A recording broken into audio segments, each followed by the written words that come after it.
So ಧನ್ಯವಾದಗಳು ಅರ್ಪಿಸ್ಬಿಡ್ತೇನೆ ಗುರುಗಳು ಶುರು ಮಾಡೋದಕ್ಕೆ ಮುಂಚೆ. First of all, the foremost gratitude and thank you, deep felt gratitude to ಪೂಜ್ಯ Shri M for he has an extremely tight schedule. ಆ ಕೆಲಸಗಳ ಮಧ್ಯೆ ಕನ್ಸಿಕ್ಯೂಟಿವ್ ಆಗಿ 3 ದಿವಸ ನಮಗೆ ಬೆಂಗಳೂರು ಆಡಿಯನ್ಸ್ಗೆ ಅಡ್ರೆಸ್ ಮಾಡೋದಕ್ಕೆ ಒಪ್ಕೊಂಡಿದ್ದಕ್ಕೆ ನಮಸ್ಕಾರಗಳು, ಅನಂತ ನಮನಗಳು.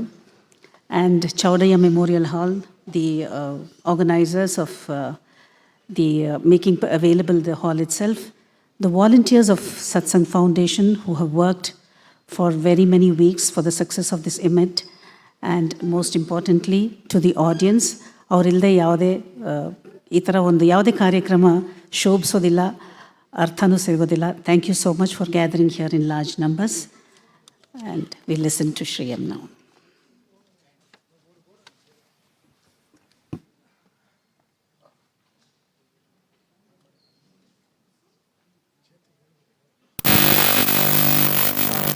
Some sound.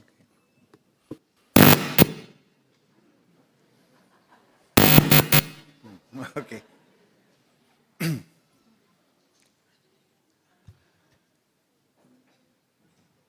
Khandamandalakaram vyaptam yena characharam tatpadam darshidam yena tasmai Shri Gurave Namaha. Ajnanatimidandasya jnananjanam shalakaya chakshurumilitam yena tasmai Shri Gurave Namaha. Guru Brahma, Guru Vishnu, Guru Devo Maheshwara, Guru Sakshat Parabrahma, Tasmai Shri Guru. So, today is the last day of this session of the Ishavasya Upanishad. We have a question answer session at the end, but I would like you to limit it to half an hour. And give me the questions, other questions which we are not able to discuss. I'm sure there will be a number of questions. You must have got a Bible of questions, I'm sure. We can't answer. Please email me. And don't get impatient if you don't get a reply immediately, because I get innumerable emails. So you will definitely get a reply. If it doesn't come on email, it will come on he-mail or she-mail or something. So,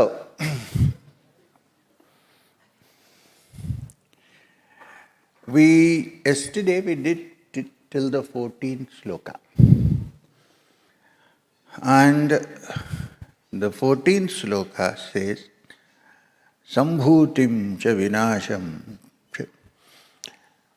yastad vedabhyam saha vinashena mrityum tirtva sambhutya amritam ashnute. Means he who understands the manifest and the unmanifest both together crosses death through the unmanifest and attains life eternal through the manifest. We discussed this in detail yesterday. The idea, to put simply, is that the unmanifest is the supreme reality, the Isha, which is all-pervading. And the manifest is this world that is seen through the senses. Now, using our limited thinking capacity, we cannot understand the unmanifest except through the manifest. So through the manifest, you understand the unmanifest and then enter into that which is beyond death. This is but yesterday we had a little longer discussion. I don't want to go back because we still have some, what you call Prashna Uttara session or a Samvad. So now the 15th sloka, the 16th sloka, the 17th and the 18th are usually recited when somebody dies. I think in the ancient times it was recited when somebody who was dying. Today it's generally recited when somebody is already gone. So it's an assurance to the person who is leaving the body that there is nothing to worry.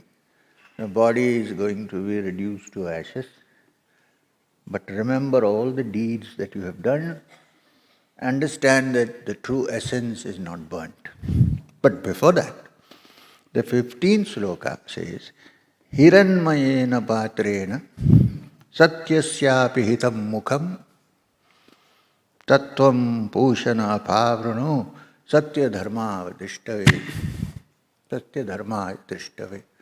Now this is a beautiful expression. Hiranmayena patrena apasyapi hitam mukham. Satyasyapi hitam mukham, which means the face of Satya, truth, is covered by a golden disc. Now, a golden disc, it is the golden disc and also gold, that prevents us from seeing the face of Satya. Hiranmayena patrena means golden disc. When you say golden patra, it means wealth, all the belongings that we have, everything together is put here as Hiranmayena patrena. And it is exactly that which covers the face of truth. So the prayer is, the face of truth is covered by this golden disc. We are dazzled by it, so we can't see beyond. We're so dazzled that some people don't even want to see beyond, because they are so dazzled by the disc. Tattvam Pushana Pavruno. O Pushan, the soul seer, O controller, whose physical manifestation is the sun, offspring of Prajapati. I forgot. Then, Tattvam Pushana Pavruno Satya Dharmaya Drishtave. So, O Pushan, the controller of the universe, remove that disc. Why? Satya Dharmaya Drishtave. I who long for the truth may see it. My dharma is truth. My attribute is to find the truth. Please remove that veil, the shining, dazzling, golden patra. So me, who's actually yearning to see the truth, may I see the truth. This is the prayer. The second 16 says, this is what I was explaining, O Pushana, Ekarase Yama Surya Prajapatya Vyuha Rashmin Samoha Tejaha. O Pushan, the soul seer, controller of the universe, O sun, offspring of Prajapati, the one who is the Lord of all Praja, all creation, spread forth your rays and gather up your radiant light. Please give me the light of wisdom. Tamasoma Jyotirgamaya. In other words, gather up your rays and show me that light, your radiant light, that I may behold you of the loveliest form. Yatte Rupam Kalyanat. Not ordinary Rupa. Kalyanat, this beautiful form. yatte rupam kalyanatmam tatte pashyami. Yo savasau purusha, O that Purusha, the Supreme, may I behold you in your greatest, loveliest form. Form here need not necessarily mean form, it means in your state, in your greatest state. Then it makes a beautiful statement. So asau Purusha, whosoever is that Pushan, the controller, Soham Asmi, I am also that. Also am I. Now this is the Upanishad. It talks about something which is so expansive and so infinite, and then turns into the practical understanding that it's here, right? Your inner self is none other than that Pushan to whom we are praying. So this last sentence from the Vedanti point of view is very important. That is, Savasau Purushaha Soham Asmi. That Purusha, the controller of the universe, that supreme being with the dazzling face, Soham Asmi, I am that. So isn't it a greatly liberating statement? That you are not the limited beings, but you are in essence that supreme reality, when discovered, of course. And the reason why not discovered is because of that hiranmayena patrena. So the prayer is, please remove the sapasyapi hitam mukham, please take it off from your face. Let me see you in reality. We are caught up in differentiation, in disunity, so that you don't see the unity of being. Then the 17th sloka. Vayur anilam amritam atedam bhasmantam shariram Om kritos smara kritam smara kritos smara kritam smarar. Remember, remember, O man, O soul, while you exit, may this life enter into immortal breath. Vayur anilam amritam. This breath is now joining with the immortal breath. Bhasmantam shariram athetam bhasmantam shariram. Then may the body end in ashes. Body end in ashes. Then Om Krito Smara. O intelligence, remember. Remember. That's why it's repeated. Krito Smara, Kritam Smara, repeated. Remember, O mind, O intelligence, you will be rewarded according to your actions. But you are immortal, you are not going to die. The body is reduced to ashes. So go fearlessly. Remember all the deeds that you have done when you go. Remember, O intelligence, what has been done. Done here means two things. It is Krito Smara, Kritam Smara. Here it means done also means what has been done, the body is reduced to ashes. That's also one of the meanings of this statement. But you are free of it. You are a spark of that eternal. So, remember this and move. Go. It's a liberating prayer which is chanted at the end. I told you that in some traditions it's still continued even before the person passes away, especially among the Vajrayana school of Buddhism. The monks sit together and when somebody is dying they chant. They say, you are going to another world, there is a light beyond, don't worry, this body may be reduced to ashes. So, then the last 18 sloka is a prayer to Agni.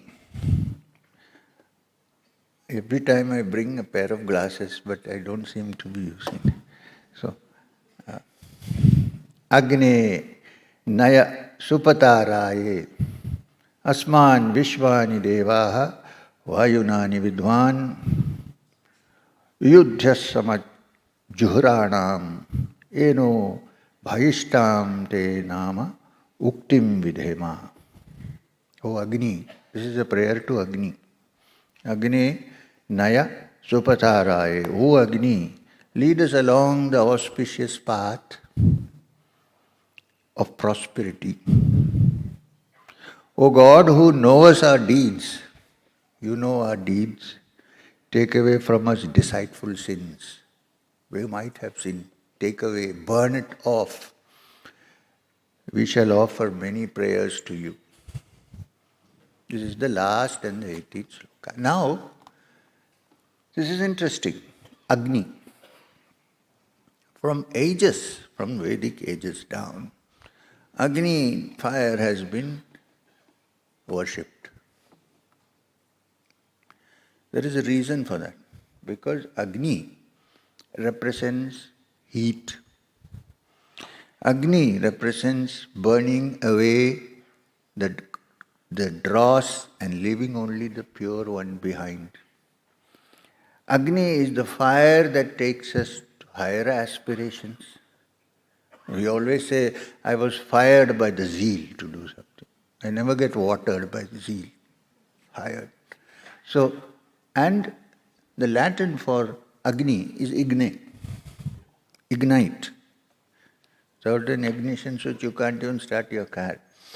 Ignite. This igne is Agni. It is the supreme energy manifested in the form of the visible fire. And it is the fire for the yogi in the Manipura, the Agni Chakra, which is also called the Nachiketa's fire, the fire that aspires us to go beyond the ordinary. In fact, that fire was named by Yama in the Kathopanishad as the Nachiketa's fire. So look at fire. Fire is one of the greatest symbols you can have for the spirit.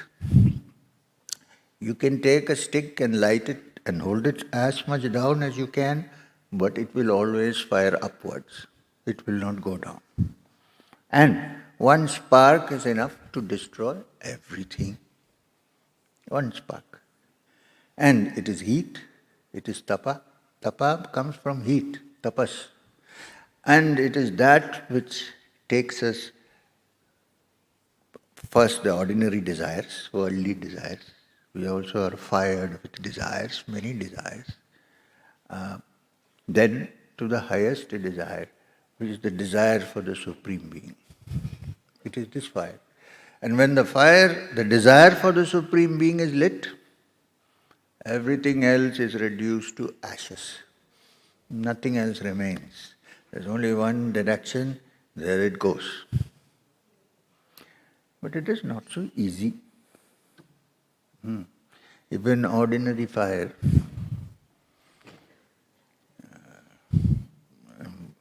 suppose my old lover comes here into the stage, there's nobody here, sorry. I'm glad. People say, oh, I think his old flame has come. Nobody says old water has come, right?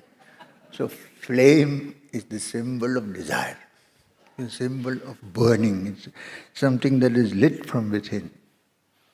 And when it becomes the fire of desire for the ultimate, then it becomes the great Agni. So what do we do in a sacrifice? You offer everything to Agni. Take. In fact, in the Bhagavad Gita, there is a beautiful statement which describes a sacrifice. Brahma arpanam, Brahma havir, Brahma agno, Brahmana hutam, Brahmaivate gandhavyam, Brahma karma samadhina. Even the act of doing is Brahman. This is the fire. So Agni in his ordinary sense is the desire to go beyond, the thing that burns away all dross, and in the ultimate sense is the Supreme Being. The Agni is also called Jata Vedas, one who knows the Vedas.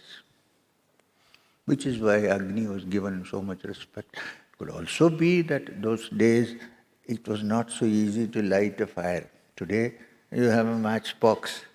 There, you have to rub 2 dry pieces of wood to light the fire. And the idea was that the fire is already there in the wood. When you rub, it springs up. Which is true, actually. So, the manthan that is required for us is to churn the stick together, make the spark, and light it up in ourselves so that we reach the highest. This is the end, the 18th chapter of the Ishavasya Upanishad. So why did I go so slow and then became fast today? Because I thought it is fair enough that you may have questions and we can discuss the matter. We get more than half an hour, actually. I said half an hour, but you get more than half an hour. Please give me the freedom to decide which questions to answer. And don't ask me about the yeti. Oh my God. You want to see how many questions? So what I'm going to do is to do a lucky dip and pick up the questions, because I don't know, they are all folded. And please allow me to not answer questions which... Please tell us about Manasa Puja. But why have you put your phone number here? Do you want it on the phone or... Not yours, no? So, please tell us about Manasa Puja. Nice question. What is the meaning of Manasa Puja, which means internal worship? There are many kinds of Manasa Pujas. Now let me put it this way. While we talked about the Supreme Being, which is formless and which is part of ourself and all that, it's very difficult to grasp that. It's very difficult to grasp. So, you require something first to fix your mind on something. And Manasa Puja is not external puja. Now please understand that because you say I do only Manasa Puja, therefore I won't do it. Not required. You can also do outside puja for the deities which are considered to be from ancient times manifestations of the Supreme in some form or the other. However, if you feel that it is better to worship inside your mind, inside your heart, then this is called Manasa Puja. It's very simple, which means visualize either the formless Supreme Being as a light in you and worship it. This is also Manasa Puja. And ask for help. Say, Hiranmayena Patrena Pasyapitam Mukham chant. If you conceive of the divine in any form which you like, see, the human mind is not easy for it to go to something which is abstract. Look, we are all in this world oriented to Nama Rupa. The whole world exists because of Nama Rupa. If I see without the mask, your face, then I know who it is, right? I see the Rupa, and I say, this is who it is. Dr. Shobha. I know. But if I say the name, then I know who is sitting. That is also there, both. So Nama and Rupa are interconnected. And our entire life is based on Nama Rupa.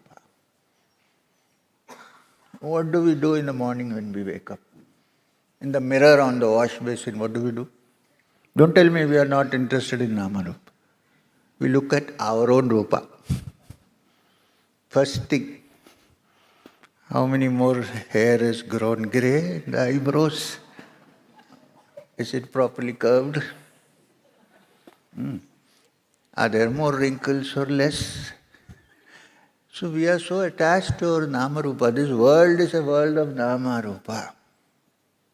So Krishna says in the Gita, in the 12th chapter Bhakti Yoga, therefore, while it is the great rishis have looked at the Supreme Being As the formless, fine. But we need something, a symbol, a form, for the ordinary mind to fix its attention out there. Right? So, in that context, Manasa Puja means to invite the deity into your heart. That is called avahana. One person told me once that he didn't believe in worshipping any image or idol. I said, okay, fine, because the abstract Brahman, yes, okay. You're very thrilled. Then he took me home for lunch in Delhi. In every wall, there was a picture of Amitabh Bachchan.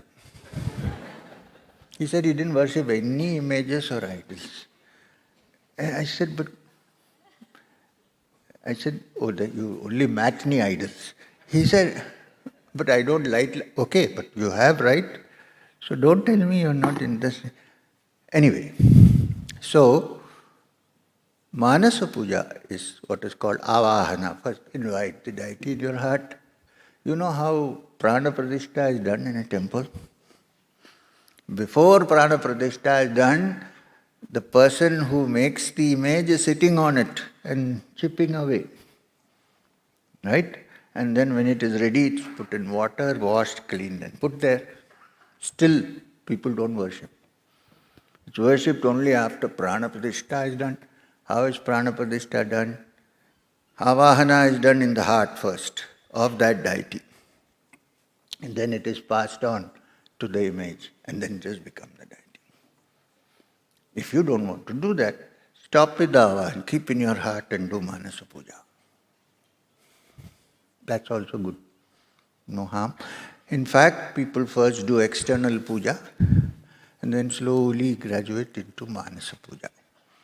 And at some stage, you realize that one who is doing puja and to whom the puja is done actually are no different. In the end. So,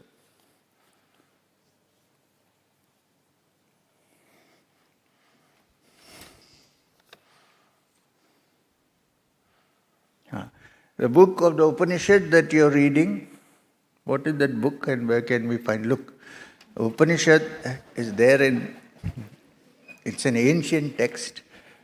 I'm right now using Dr. Radhakrishna, which is, it doesn't lean right or left, this way, that way, it's straightforward. And so I'm using it, but you can use any Upanishad, because the Upanishad won't be different. It will be the same. The Shruti is always the same. But if you are interested, I suggest that you can get a copy of Dr. Radhakrishnan's translation of the Upanishad. But I would also say try to read it in the original if possible.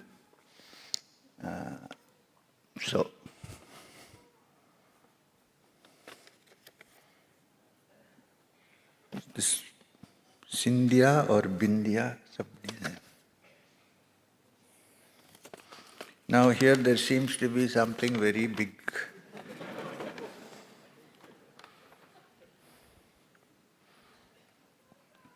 Question is relevant. When we experience injustice, being in a spiritual path, that means I am on a spiritual path, but I experience injustice.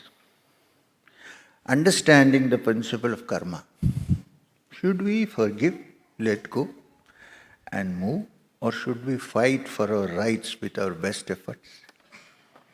Is it worth our time and energy to fight against the ignorant person who hurt us through injustice, or to leave it to the Supreme Being to take care of the situation, trusting that even this is for our highest good? This is a question which has baffled even me. Seriously. I think you need to balance between the two. Do fight, but don't make that fight a violent fight. Because sometimes you might be going on one path and the rest of the world is moving in another direction. So there is bound to be some kind of resistance from the outside world. Everybody has gone through it. If I say I don't want any resistance, then you better follow what everybody else is doing. One person is swimming, everybody is swimming according to the stream, movement of the stream. One person suddenly gets up. I'm swimming against the stream. It's not easy.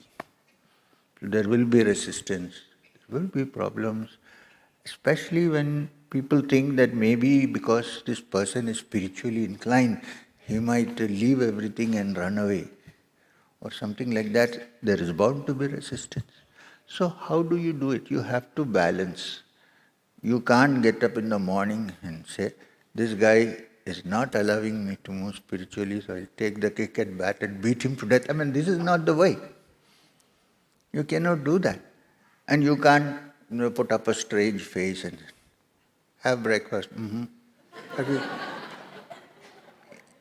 So you need to register that you are not happy with the situation and carry on with your life. And because of the opposition, don't move away from it. It's bound to happen. I've seen this. I have gone through it myself. And in my case, it was even worse because somebody thought that I was moving from one system to another, strange system, which I could not understand. So there was resistance. What did I do? Did I shoot my parents dead? Or did I manage to survive and carry on with life? But eventually, you don't have to worry, whoever wrote this Purvi, that people will finally understand what you are looking at. And they will slowly mellow down and maybe help you. And if you are seriously interested in the spiritual, one person like that born in a family can influence many generations. So, think about it. Don't get desperate, don't cry about it. Yeah, it's good to cry sometimes, but don't get desperate. But don't move out of the path. Stay. My advice. And if there is somebody resisting who is near you, bring that person to me. Then let me see what I can. I won't slap them, of course.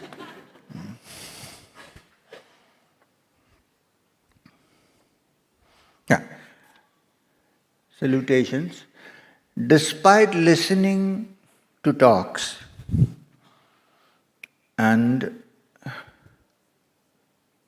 theoretical understanding, somehow it is not translated into transformation in day-to-day life.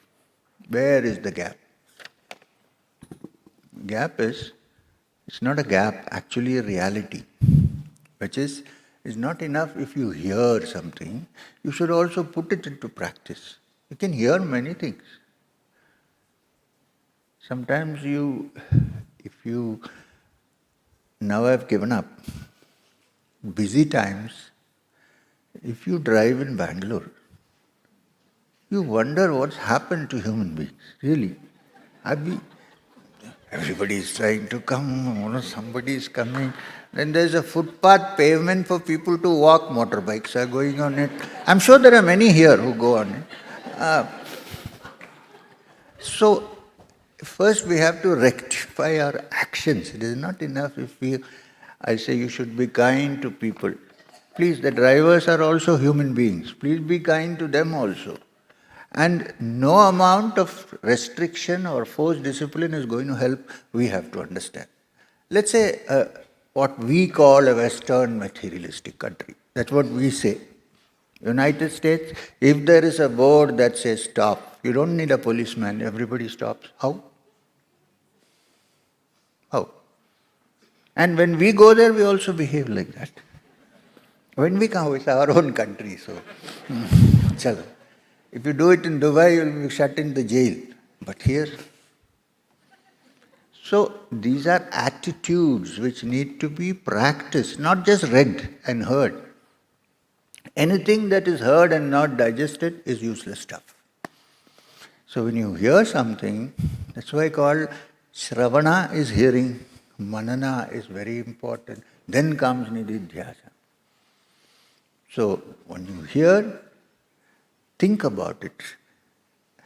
Just say that I am a good human being, I don't mean harm to others, but when I drive, I am rash. Try to bring it about in all walks of life. If one person changes, you'll see the difference. I'm not praising anybody, but recently we have got a new traffic commissioner in this city. Sorry, sir. Here. He is very good. Many things are happening, but how will man's attitude change? He was here day before yesterday, trying his best. He's saying, sir, I can change rules, I can do all these things. I can't change minds. And then he did a funny thing. He said, that's your responsibility.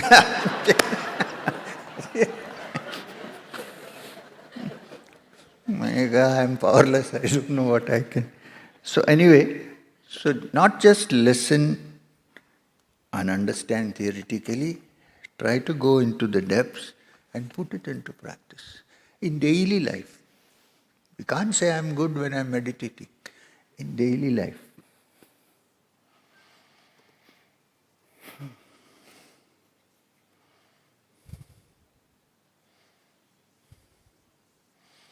This I cannot understand the question. Card is nice, small. There is a young death a gift or a curse?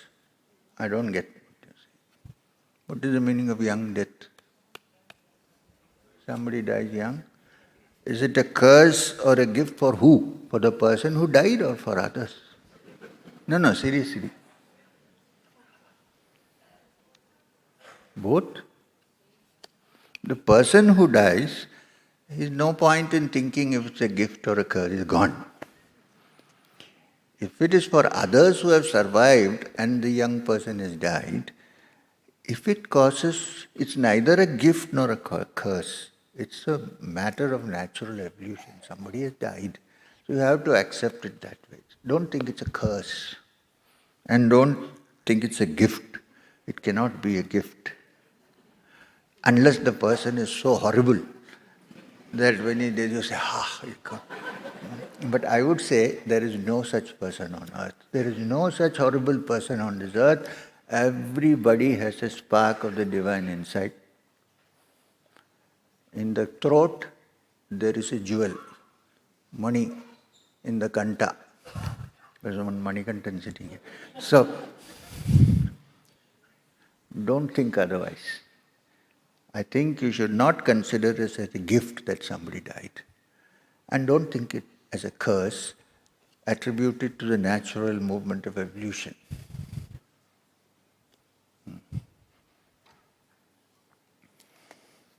Sometimes such small questions. Now this is a very small 2 sentences, but this is what we were discussing for the last 3 days. So sir, namaskaram. How to be free from samsara?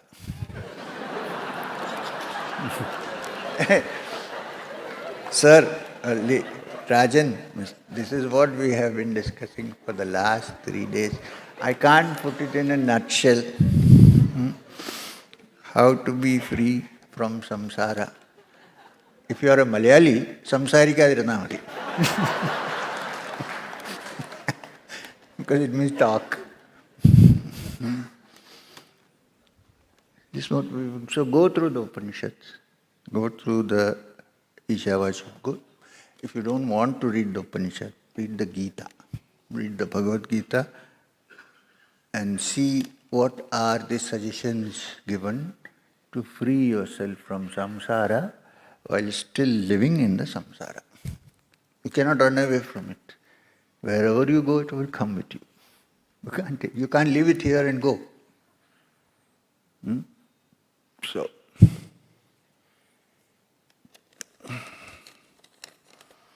I'm doing a good job fast.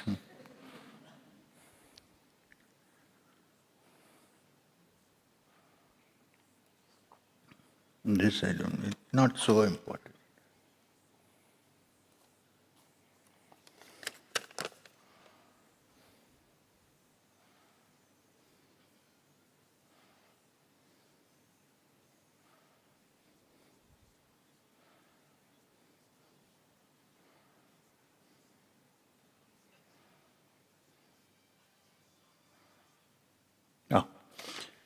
This is a practical question.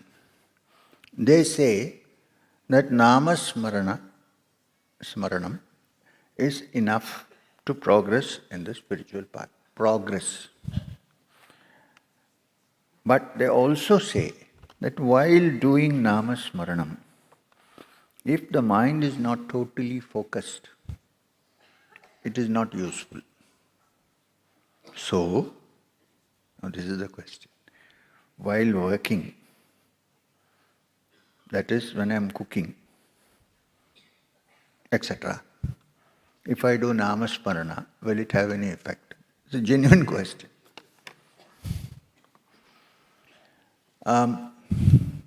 Namasmarana, yes, namasmarana, the great teachers have said may be enough to take you across, understood.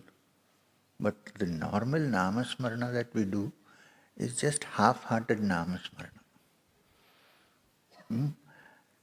Your heart should be... I'm going to tell you a story. There was a very learned, saintly Andhra couple living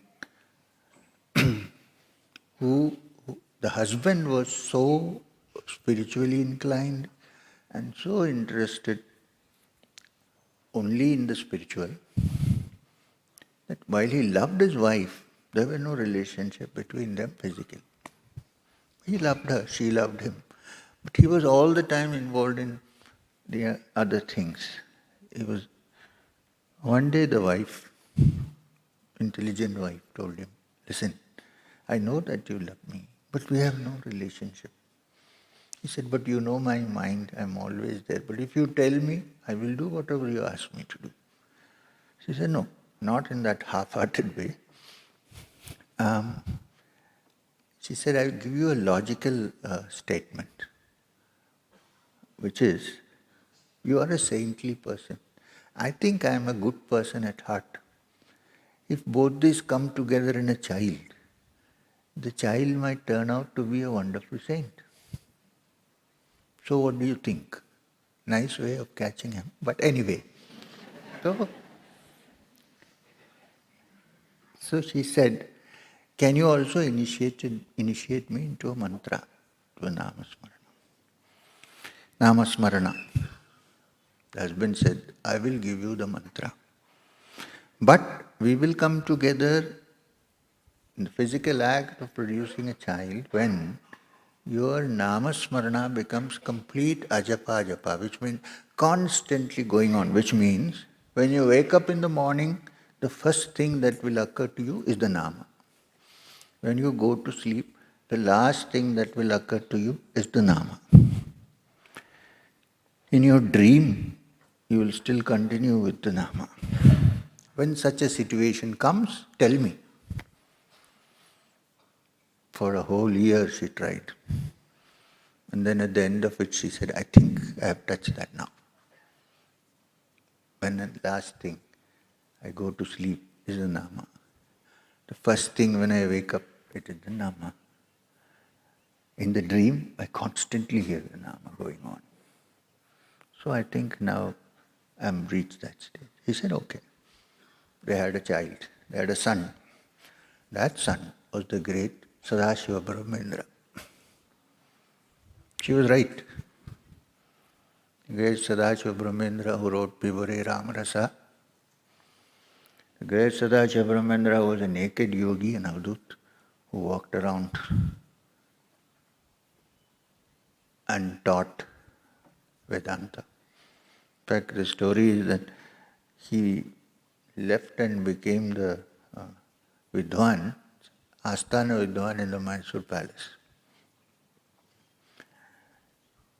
And he used to have regular discussions on Vedanta and defeat everybody. He was proud of that.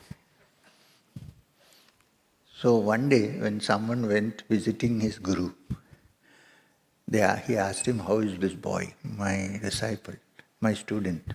He said, he's wonderful, but he's become quite arrogant because he's defeating everybody, so he feels it. Ask him to come.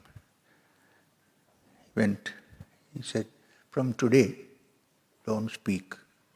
He said, okay. Never spoke after that. You know how great people are.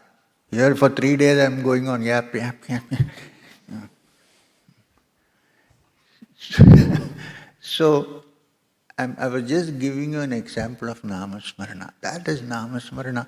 Of course, while you are cooking and doing other things, it is good to do the Nama because that will happen then automatically when you are not doing also.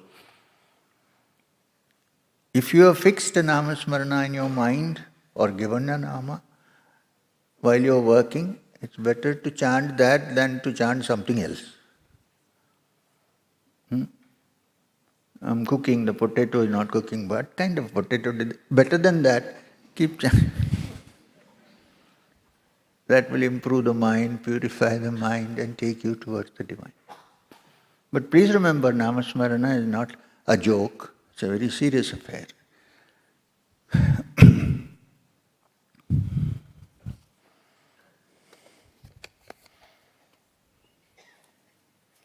I don't think I have... So...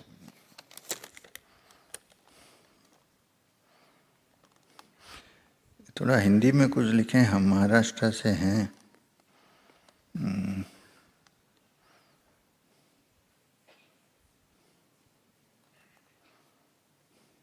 ये बाद में करेंगे, इसको मैं बाद में करूँगा.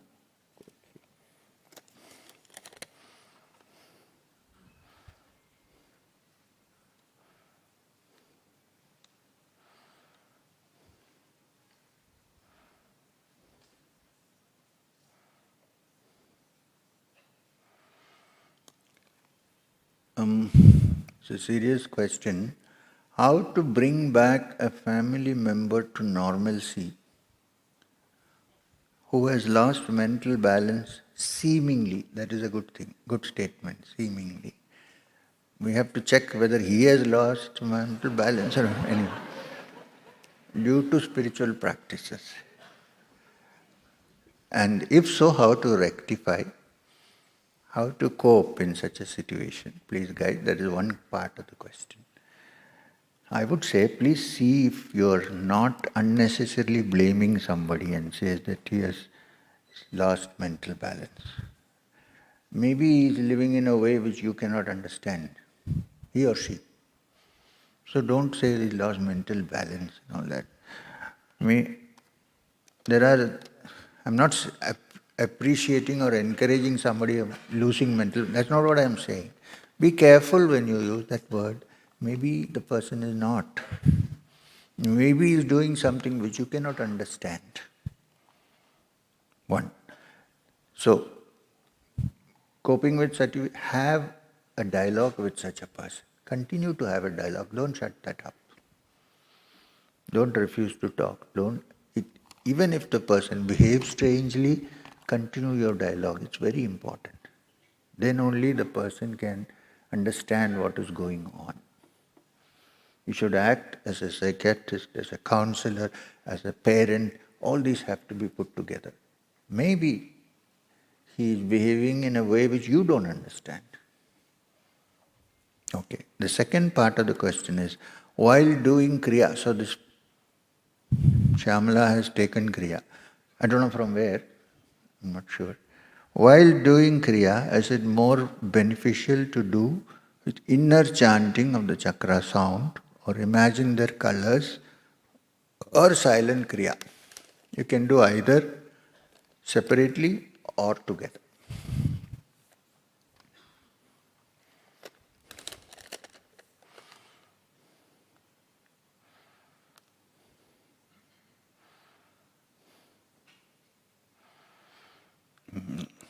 It's about some black hole,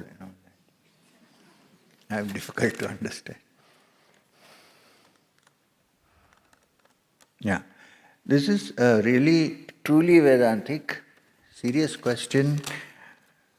And the person has specified it is his or her question, because the title says, my question, my answer.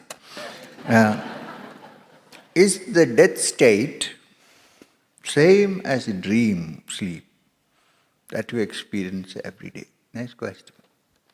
In fact, I would suggest that you read this wonderful Upanishad one of the principal Upanishads, which has only 12 slokas, called the Mandukya Upanishad. It's so important in the Vedantic context that Gaudapada, the grand guru of Adi Shankara, has written thousands of pages of commentary on these 12 verses. Shankara has written a karika on that which runs into several hundred pages. So it's something that is important and serious, otherwise nobody would have gone into that.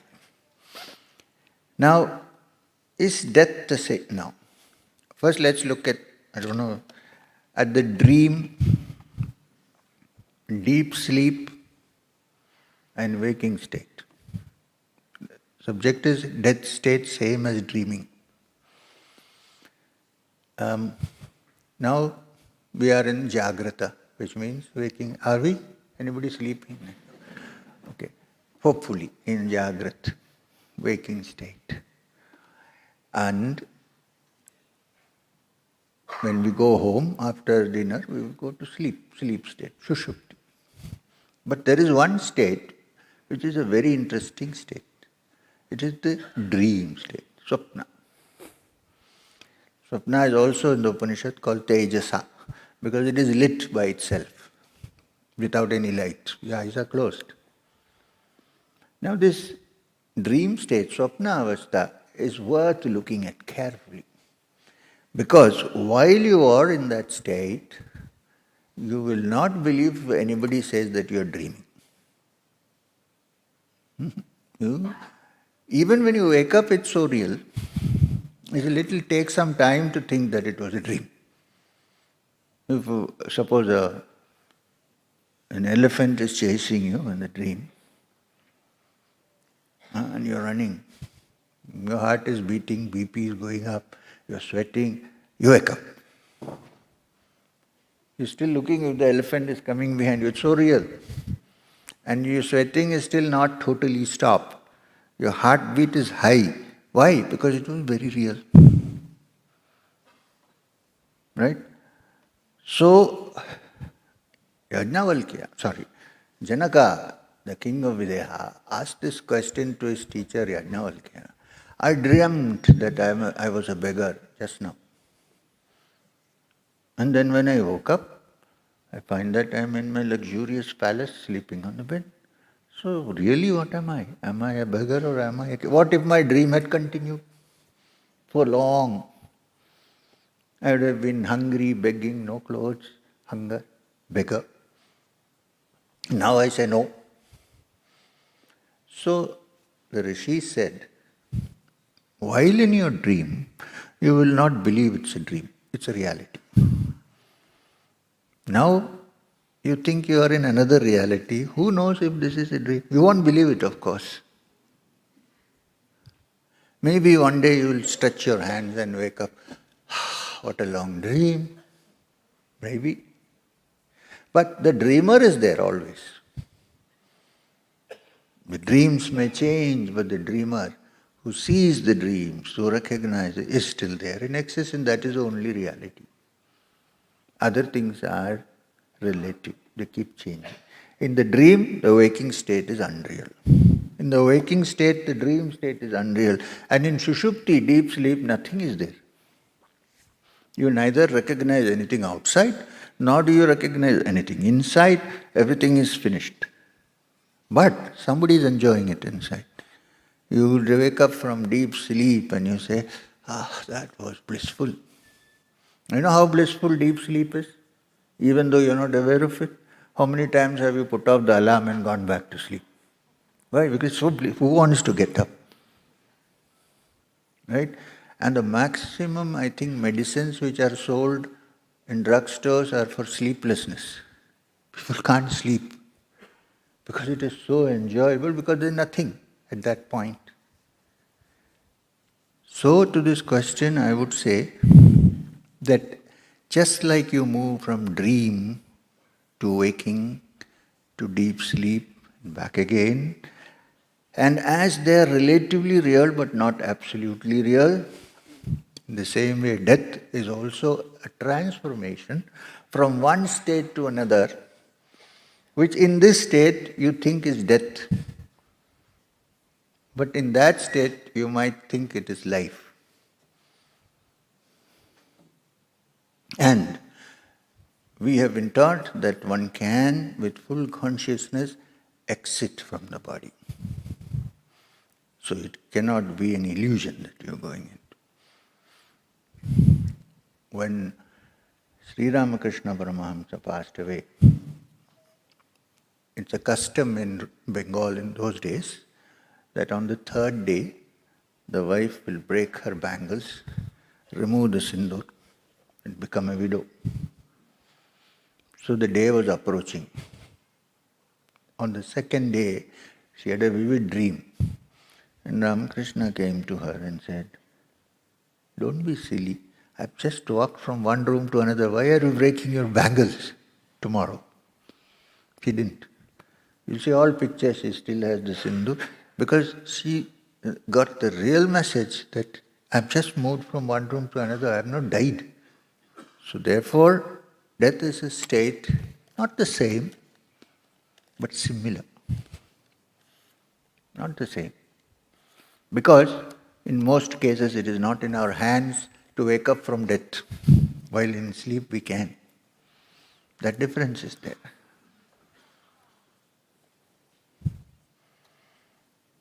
5 more minutes we have.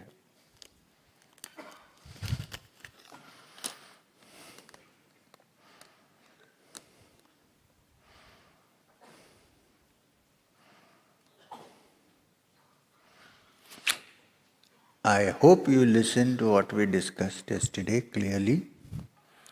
It seems they missed something there.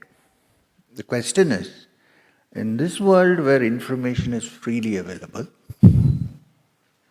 not always, sometimes you have to pay subscriptions, but generally freely available, ignorance is more of a curse. Really?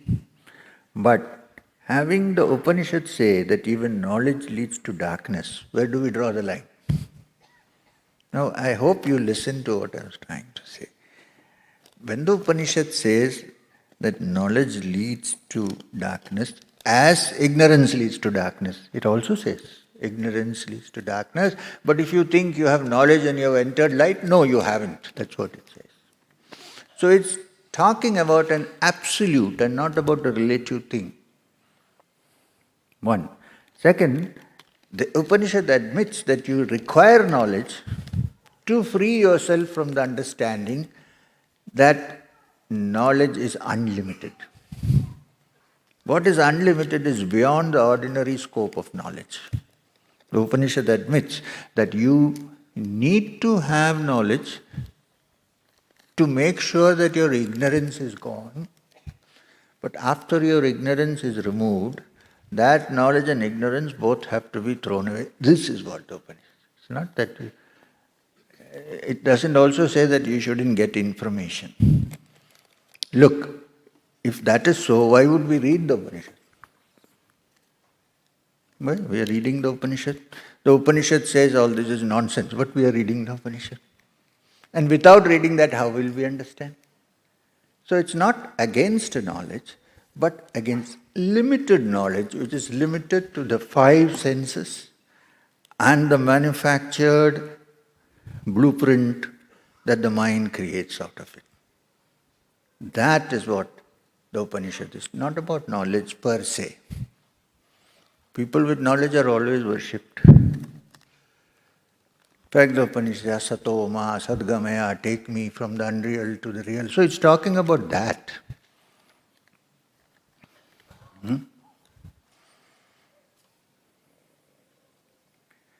The Upanishad is not saying that if you are an ignoramus, you are a sage. That's not what it's talking.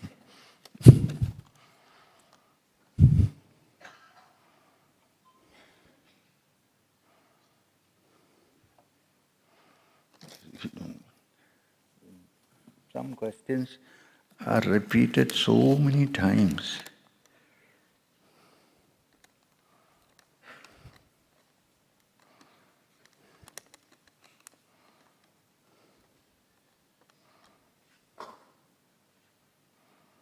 So I told you must allow me to choose the question. Somebody asked me, what party do you belong to? Okay.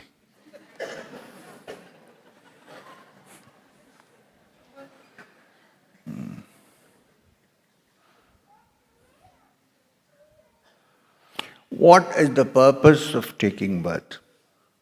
What is the purpose of one's life? What is the easiest way to find the truth? There is no easiest way. There are no shortcuts. Well, there is a shortcut, but it is a very difficult cut. It is cutting the ego into two. Short, of course, but very difficult to cut. So there is no shortcut, but for your question, what is the purpose of taking birth and purpose of one's life? What is the purpose of taking birth? Once you are aware, begin to be aware of life, what is it that one begins to seek? Happiness. The purpose of the life is to be fulfilled, to be happy, to move forward, to evolve. This is the purpose of life. And why do you want to see the truth? Forget about the easiest way. Why does one want to find the truth? When you find that this life, even if you enjoy, even if you find something that gives you happiness, you are not satisfied at all. You want to have more. So this movement towards more is actually, according to the rishis, the movement towards the truth, because ultimate satisfaction is found only when one touches the truth. So even when you are looking for other things, in an indirect way you are searching for that truth, for that satisfaction, which you don't get, so therefore I do something else, then I do something else. And some people realize this is going in circles. Maybe I should get out of the circle and find out that which I am seeking, is it there in me always? This is what is meant by finding the truth. But there are no easy ways. But it's also not that it's something where you have to labor hard for days. It's not like that. First, the attitude has to come. But understanding has to come that I haven't derived satisfaction, whatever I have. So what am I seeking? Can it be available in the things of the world? Or is it there somewhere deep in my consciousness? When this thought occurs, then the way opens up. Now, it depends on your past and how interested you are, that how easy it is or how difficult it is. I don't think there is any simple formula or a shortcut to this, because each person goes into it and the pace of moving into it is different depending on different people. If truth was a mass phenomena, it cannot be the truth.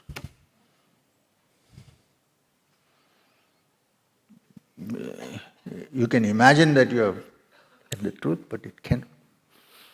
So therefore, it's not mass hysteria. It's individual. The search for the truth is individual.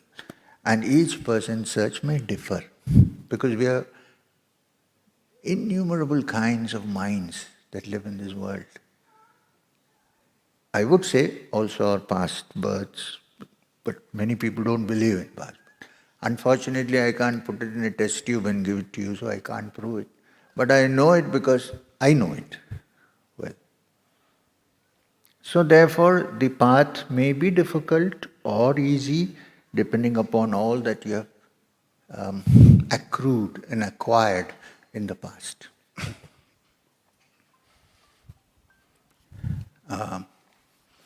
If you ask me, still if there is a shortcut, I would say the only way is to put your entire attention to this question, to find the truth. I am not interested in anything else. And then perhaps it may happen like a song, maybe. I don't want to speculate on this. And this I can say, so you keep trying, and one day like a flash it happens.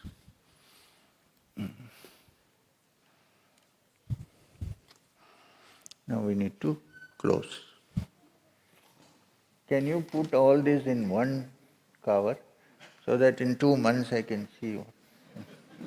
I may not be able to actually see the person who wrote the questions, but the fact that I'm looking at it and trying to find the answers to give you might bring the answers to you. We'll watch.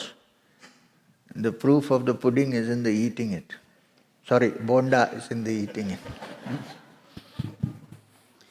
ಪೂಜ್ಯ ಶ್ರೀಯಂ ಅವರಿಗೆ ಹೃದಯಪೂರ್ವಕ ಧನ್ಯವಾದಗಳು. 3 ದಿನ ಕಾಲ ನಮ್ಮನ್ನು ಸತತವಾಗಿ ಉದ್ದೇಶಿ ಮಾತನಾಡೋದಕ್ಕೆ ಮನಸಾರೆ ಕೃತಜ್ಞತೆಗಳು. ನಿಮ್ಮೆಲ್ಲರಿಗೂ ಕೂಡ ಧನ್ಯವಾದ. ಶುಭರಾತ್ರಿ. Om Shanti Shanti Shanti. Hari Om. Thank you very much. I'm glad that